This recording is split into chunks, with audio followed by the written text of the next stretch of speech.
The following is an exclusive presentation of Cablevision local programming. TV that's close to home.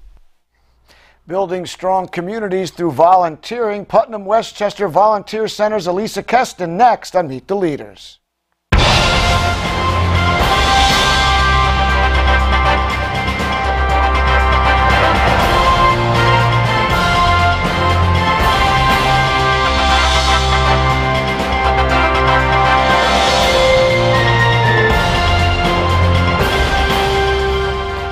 Good evening and welcome once again to Meet the Leaders. I'm your host, Terrance. Michos. Volunteering has been part of America's fabric since the beginning of its inception.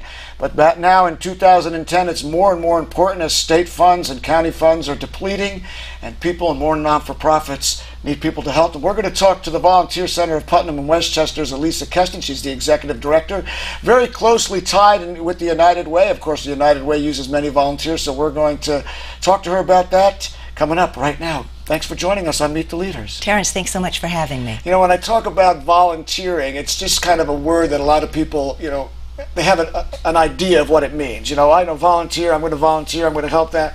But I don't think people really understand, it could be my, perception of that most agencies, many agencies and communities will not function, will not work. Many agencies would close down and the services would be less if there weren't committed volunteers working behind the scenes on a daily basis. Absolutely, absolutely. And the Volunteer Center is here to make sure that when nonprofits all over Westchester and Putnam need volunteers, that we're here to help connect people of any age and any stage who want to volunteer. So let me just make sure I understand, because I'm sure that it's just me. You work with the United Way. You're not of the United Way, but you work very closely with the United Way. They help fund you. And through that relationship, you're able to almost be, I don't want to say a clearinghouse, but almost like a control center, a command center, where needs come in those two counties. You're able to assess those needs because you have people that know the needs of the non-for-profits and shoot those volunteers out to the proper places? Absolutely, you've got it right. We are the Volunteer Center of United Way. We've been in existence for 60 years connecting individuals to nonprofits.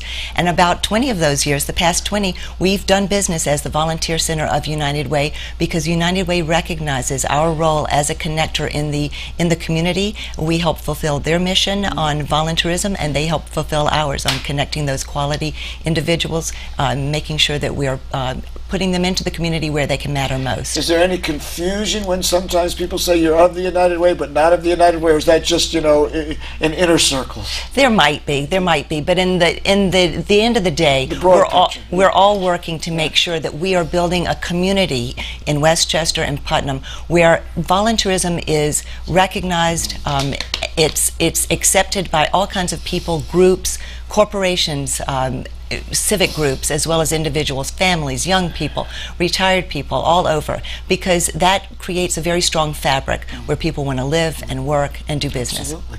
The United Way, I know, and then we'll move on to that, it prides itself on its volunteerism because they use very strategic volunteers with their loaned executives and other types of things like that, quality people that have really excelled in the workplace, so that they can actually keep the funds that come in from all the people giving going towards the needs of the community, which they call their community fund, as opposed to a lot of overhead and high salaries and things like that. That is a model that is a great model if you can get the volunteers, but it seems like Putnam and Westchester has them. Exactly. We love to come on programs like this, and I thank you so that people know where they can turn to if they have those skills that they want to share. Many people are either retiring early out of choice or maybe not out of their own choice, and they have interests and skills that they want to use. They're vibrant and they want to figure out where can I put those passions and professionalism in place where it will matter most. And they call the Volunteer Center, and we have a number of programs that help match people and groups to just the right need in the community. I was thinking about how these things start, because even back in England years ago, basically it was volunteers, many times at that point, women volunteers that basically met all the needs of the poor and things like that. And it's a model that we sort of have gotten away from in America, and I think it's come back in recent years, but I want to just talk a little bit about the history of this. You said some 50, 60, 70 years ago, I know we were talking, that this was a vision of one woman. Right. And it's just grown into this thing that's serving people. So that means if you have an idea, you know, and you think you're the only person, give it a shot. Well, you know, volunteerism starts with one person. And 60 years ago, there was a woman who was probably tired of driving around in her car or making phone calls all day long to find out where there was a need to use her interests. And so she said, wouldn't it make more sense if I had my own desk and a telephone in a central location, and I called all the nonprofits and said, do you need volunteers? When do you need them? How do you need them? And then people would know to call me and find out how we can connect. And she had a database of people that were willing to do it? Or I don't know if they called them databases 60 years ago, but she she probably had a bunch of friends. She probably had a great network. And she wanted to help her friends find the right place. Started at a desk, I think, at the YMCA in White Plains, and it grew. I think after the first year, they had already placed 100 volunteers. And it's really expanded exponentially since then. And with the advent of social marketing, the internet, we have a database now that has 600 current active opportunities, and last year we connected in some way over 18,000 volunteers to 500 nonprofits. So that's amazing. You have 600 people or groups or nonprofits or agencies that say these are our needs. Exactly. And you have how many volunteers? We know we've connected over 18,000 this past year. So maybe some of it may be the same person doing something, but that's an amazing network. And that's the tip of the iceberg, really. We know that there are certainly even more people volunteering in communities that we don't know about, but more importantly, we know that the need is even stronger than what we have been able to fill. So our job is to make sure that nonprofits know that we're a resource to them, that people know to turn to us when they're ready to volunteer. And we also send people out to schools, to civic organizations, to community centers, to libraries, to let them know, hey, we're here, you're here, we should all be working to make Westchester and Putnam really great places to live. I remember a number of years ago I did a keynote address to, it was the Golden Rules Award. I mean, it was JCPenney's about volunteering. And I had to kind of figure, out, what I thought about this whole issue, because if you're speaking to a group, you got to figure it out. And I remember once saying this joke to them. I said, volunteerism, most of the kids, because this was what it was geared towards, college students. I said, first you believe in Santa Claus, then you don't believe in Santa Claus, and then you are Santa Claus. That's right. And I said most of the students I know are on that first stage, I believe in Santa Claus, I believe everything's need to come to me. Has that changed much? I mean, I know that some things from the Clinton administration years back, they put some initiatives in that high schools require it. But do you find that the young people, understand the need for volunteerism? Is it coming back? We absolutely do. In fact, we have an initiative just to go out to schools and also help youth find great places to volunteer.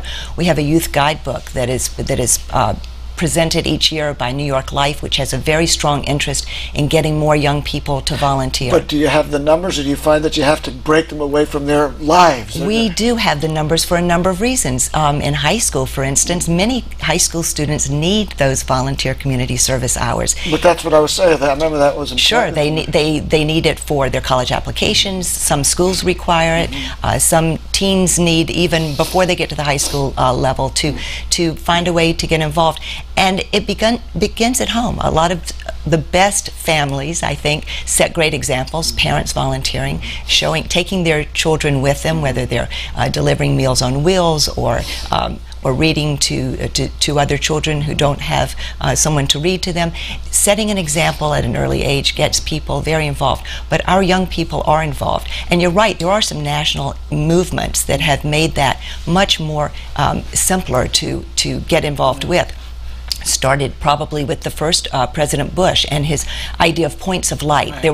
We are all a point of light. That, yeah. We're actually a part of a national network that came from the Points of Light Institute. Wow. We're called the Hands-On Network. Really? Volunteer connector organizations, just like the Volunteer Center, about 250 all over the country, are doing what we do. So those national programs, the one you talked about, Bush one, and President Clinton, both had some sort of initiatives. A lot of people sometimes are skeptical about federal programs. Yeah, they have these big initiatives, they never reach the locales. You're saying, oh yeah, they do. If it's administered right, they do. Absolutely. One of the programs that we administer through the Volunteer Center is called RSVP.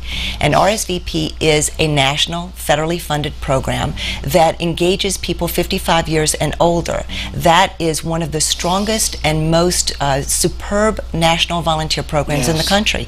And we have people who are coming into that program using their professional skills while they're still working, or maybe figuring out a way to pursue a passion they didn't have a chance to earlier. It's a fabulous program, and from that, probably over almost half of all of the 276,000 hours of service that we know of come from that 55 and plus You know, range. that's what I was trying to get at. I know the younger kids sometimes want to, but you know, their future's ahead of them, their lives are ahead of them. But as we get older, you know, there's so much experience that people of that age bracket have. You know, you raised kids, you've run families, you've been out in the workforce. There's so much you can offer, and people at that time get more reflective. I mean, a lot of times, and they say, you know what, this is what I want to do, and it is a group of people that needs to be tapped in, because for years, a lot of people, and this is, again, I can't quantify this, sort of disregarded the elderly, people that are getting older. I'm not saying 55 is the elder, but getting older, and they just sort of said, you know what, that's not where life is moving. Life's moving between the 20s and the 30s and the 40s, but that's not true. No, it's not true. And in fact, I think if you looked at where our strongest focus is, those youth up to 18 and those people 55 and plus, and where we're concentrating now is to find those people in our own personal volunteer donut hole, if you will. And that's where we turn to those people who are employed, businesses who want to encourage their employees to volunteer for a day of service, perhaps. We do those kinds of managed days of service for businesses all over Westchester as well. Okay, so I want to talk to you on the other side of the break a little bit about just the need for volunteers, and especially in this economic climate. But coming up to the break, we have about 2 minutes. Take us down a step by step, you know, how it logistically works. If someone says, all right, I'm watching this, you know, I want to get involved. I'll talk about, you know, volunteerism later, but how does it just work? What are the steps they can take to actually find themselves doing something? Because, you know, sometimes people get frustrated. They try, and the group says, well, call us in a month, call us in 3 months, we don't have something now, and then they lose their passion. Right, which is why an organization like ours exists, so that we can make sure that we have current opportunities. The first way is to look at our website. If you have a computer, if you have one at home, or go to the public library, and I think you'll be showing our website address, but it's www.volunteer-center.org. We'll put that up at the end of the show, so everyone can see. You got to stay around. I mean, you got to stay around. It's a good show anyway, so that they can get. So there's a database. People can search at home in their pajamas at any time of the day or night and find an opportunity and click on, and they're on their way. Or they can call. They can speak to one of our professionals or volunteers that we use at the Volunteer Center to help tease out what it is they're looking for. Do they want a volunteer opportunity near where they live? Are they interested in a particular area of passion? Do they want to use their professional skill set? And we help guide them in that way. People can also come into our office and volunteer. And speak with a professional, maybe volunteer for the Volunteer Center or be deployed out. And we also have great programs that we can talk about where people can come in, come to a meeting, hear a presentation from a nonprofit, learn about what the needs are, and decide whether or not that's a great fit for them. You know why it's important that your group's there and people can get to you quickly? It's because we move very fast in this life, and a lot of times we're reflective at certain periods of the time or of the year or of the month, and you may just feel like at that point, you know what, I really want to do this. But if it doesn't happen, if you don't feel connected quick, oftentimes that feeling, that desire, gets pushed off by something else, and you don't do it. You're you right. Find that experience? Absolutely. And January is a point when we see a big spike in our database, and that's why we have a really exciting program that we're bringing to Westchester and Putnam for the first time in January. Okay, well, here's what we're going to do. We're going to take a break, and when we get back, we're going to talk more with Alisa Kesten about a lot of volunteering opportunities that you can help with, and also why the need is so important now in this economic climate. Some special programs coming up and a lot more. Stay right there. We'll be right back.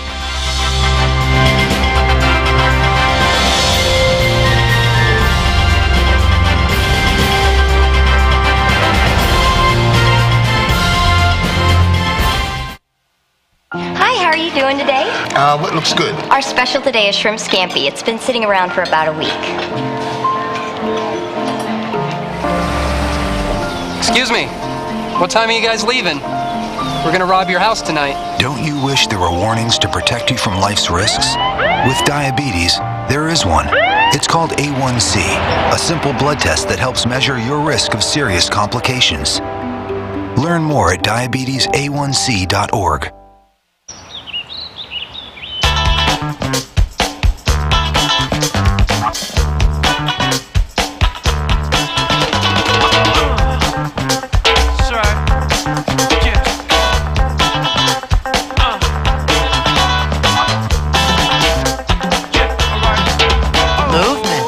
Along with weight loss, it's one of the many ways to fight osteoarthritis pain. For more information on managing pain, go to fightarthritispain.org.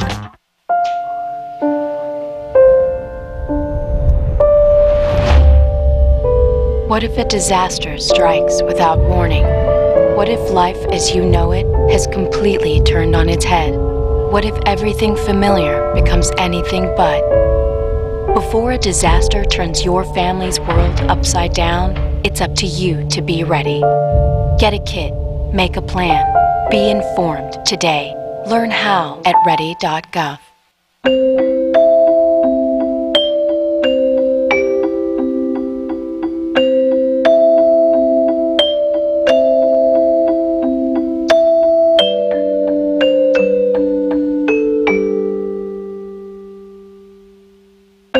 Lead paint poisoning affects over 1 million children today. Dust from lead-based paint could cause violent behavior. If your home was built before 1978, log on to leadfreekids.org.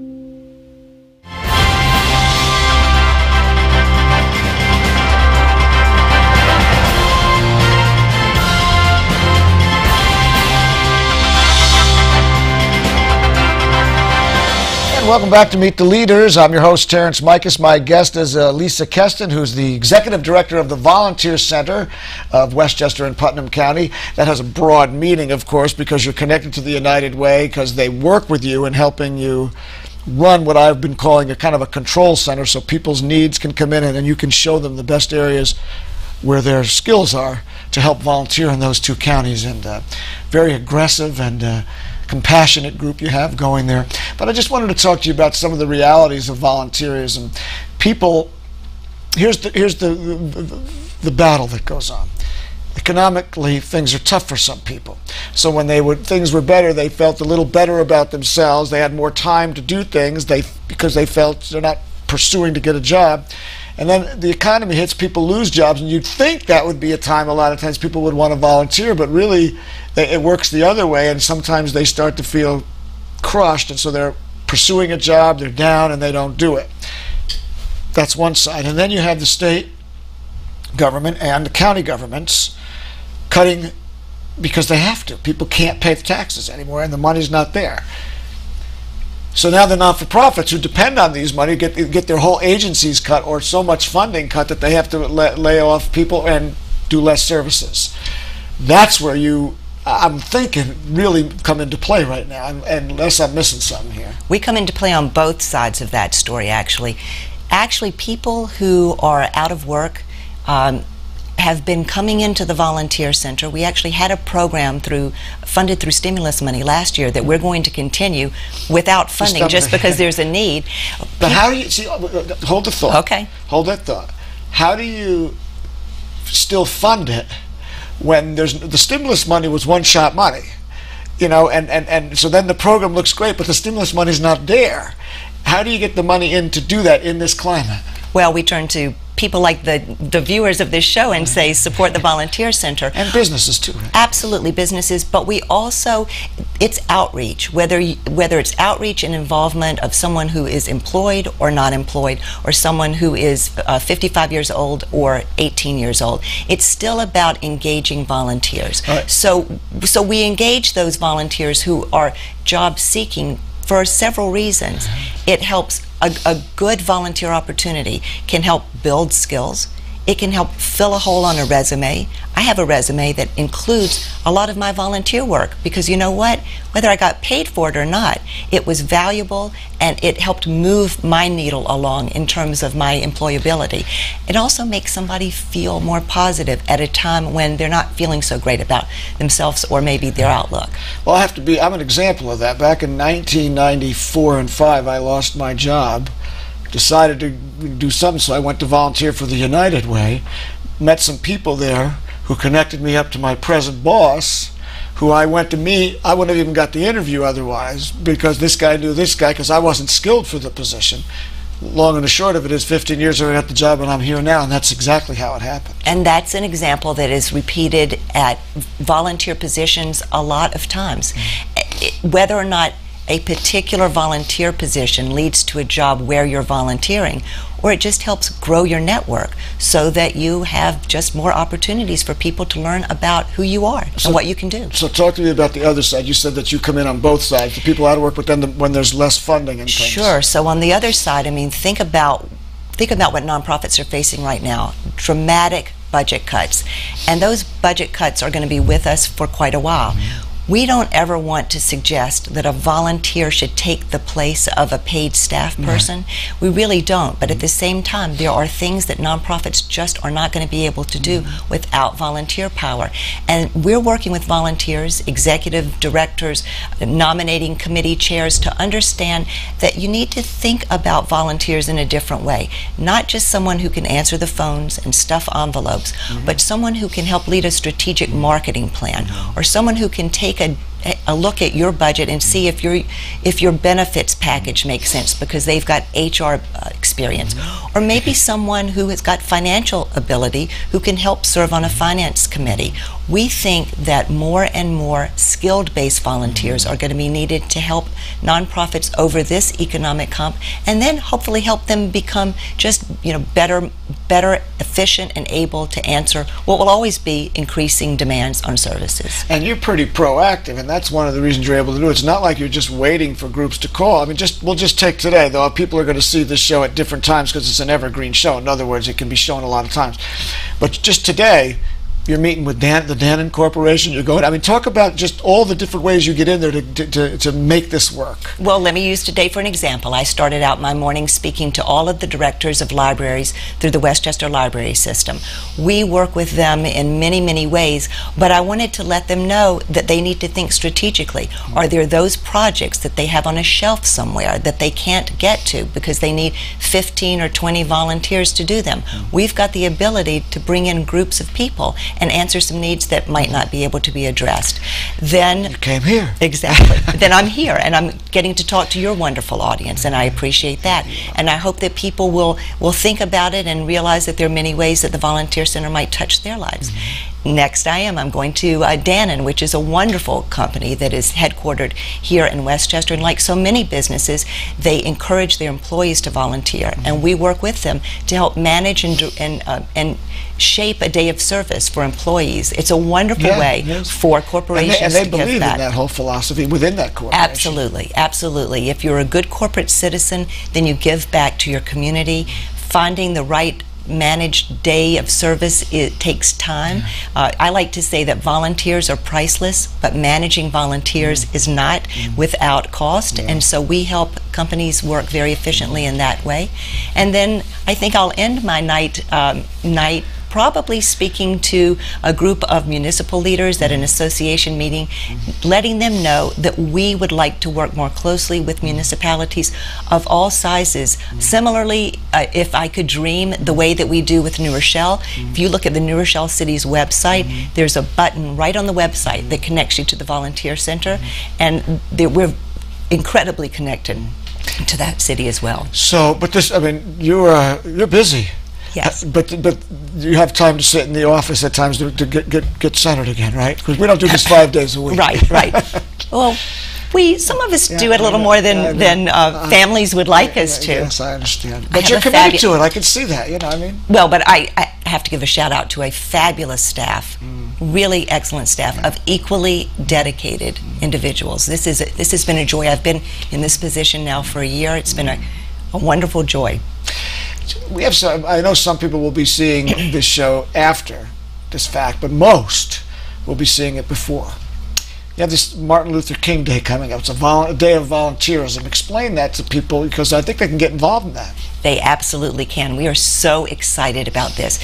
This will be the first ever call to action day of service in honor of the life and legacy of Dr. King. It's going to take place on January 15th, which is the Saturday before the official celebration of the holiday on that Monday. Here in Westchester, there are wonderful established opportunities to honor Dr. King on that Monday. So we're going to sort of tee it off on the Saturday before. We've got about 14 different sites for volunteers around Westchester and Putnam. So they can come and volunteer. Explain. Well, go ahead. So how's that going to work? Well, I just want, just so that we understand. Yeah. We've got about 14 different sites in communities around the two counties. Probably can handle about 270 volunteers, plus the volunteers who are going to help manage those days for us. People can go to our website, can look through the list of opportunities, and sign up online. If they can't go to the website, we have a number that we could put up also. Absolutely. We'll put that up at the end of the show. That number's going to show, and they can call us. If they want to become more involved, we probably might still need a few captains, team leaders for sites, but there are going to be ways, and it's going to give opportunities for people who want to volunteer with their families, young people, people of all ages, in a variety of different ways, but all will be really impacting nonprofits in a very powerful way. And as I said, this is the first annual. We hope it's going to be the start of many, and I have wonderful ideas. The first one's always exciting, but you're also never sure. Exactly. You say, all right, we got to make this happen. But you have the network in place to get this We out. have the network in place, and we have wonderful business supporters who are not only going to be supporting this signature event, but two others that we do throughout the year. The next one will be in April, which is our annual Volunteer Spirit Awards, where we honor some very special volunteers that have been nominated by their nonprofits. And then in November of every year, we have what is called the RSVP Recognition Luncheon, where we recognize volunteers 55 and plus. We have about 1,000 in the RSVP system, and at least 350 come each year. It's always tricky to kind of pick out the best of the best, but it's important to do, because people, even the ones that don't win, say, you know what, I'm part of something that's good. I'm part of something that's flourishing. Absolutely. And if those people who are viewing this in December, I hope you will go to the Volunteer Center's website and click on the application form to nominate someone, because it is a wonderful thrill for the individual just to get nominated, and it's also a wonderful opportunity to showcase what your organization does. And one of your biggest events is called Leadership Westchester, something that people know you by, and they could be involved in that also, right? Leadership Westchester is a wonderful program of the Volunteer Center. We're now starting our 16th year, and each year we take about 20 rising leaders in the community, people who've shown what they can do in their community or at their place of business, and we give them an in-depth MBA level opportunity to learn about the challenges facing Westchester and what organizations are doing to really have an impact. When you say MBA opportunity, explain that. I mean, do they, I just want to make clear, is it people that don't have an MBA, or you're just using that as an acronym? It's an acronym. That's the level of the curriculum that we present. So it's at that level, it's at a master's level, to just so they can really fine-tune their skills and really use their skills to help in specific areas. Exactly, and there's a fee for this. This is a program similar to other leadership programs throughout the country. It's 6 months, 2 full days and then half days. We've redesigned it this year to encourage people who can't take full days off every single month, and they're going to be exposed to leaders in the community, the challenges that they face. They're also going to learn about what it is to be a nonprofit business. What's different about nonprofit versus for-profit? Well, we've been talking here, and so many things you said. Not only do I see your energy, but I also see that the program, the Volunteer Center, is really thought out how to make this work best, and it's successful. And sometimes you have to think those things out. And also, we're trying to get people to understand this is part of you. So we've been talking about this website and the numbers, so we're going to put that up because people are probably saying, all right, let me get to this. So we're going to try to do that. Alisa Kesten, 220 White Plains Road, the Volunteer Center. And you can go to www.volunteer-center.org, or you can call them at 914-948-4452. Alisa Kesten, thank you for being a guest on Meet the Leaders, but more importantly, thank you for doing the work you're doing. Thank you. Thanks for doing the work that you do and giving an opportunity for leaders like me to come and talk about what we feel so strongly. And I also want to thank all of you for joining us. I'm Terrance Michos. For everybody here at Meet the Leaders, as always, have a good night.